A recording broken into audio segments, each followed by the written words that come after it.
আসসালামু আলাইকুম রহমতুল্লাহ বারাকাতুহু।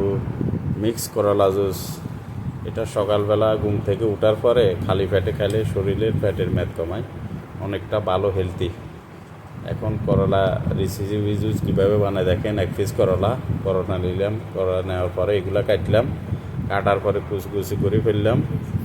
কুচি করার পরে এরপরে আপনার ব্লেন্ডার মেশিনে রাখবো। ব্লেন্ডার মেশিনে রাখলাম এক পিস আদা, এক পিস রসুন কুচি করিয়া, তারপরে রাখলাম আদা রসুনও ব্লেন্ডার। এরপরে কালো জিরা রাখলাম 1.5 চামচ। আবার এক গ্লাস একটু বেশি পানি ডাললাম। ডালার পরে এবং ব্লেন্ডার মেশিনে দিয়ে দিলাম। চলতেছে ব্লেন্ডার মেশিন, কমপক্ষে 3 থেকে 5 মিনিট ব্লেন্ডার করার পর দেখবেন হয়ে গেছে। হওয়ার পর এখন স্ট্রেনার করবেন। স্ট্রেনার করে সেকে নেবেন। সেকে নেওয়ার পরে এখন পারফেক্ট হয়ে গেলো, গ্লাসে ডাইলে ফেললাম। দেখেন সুন্দর মিক্স করলা জুস, খুব হেলদি, সবাই খাওয়া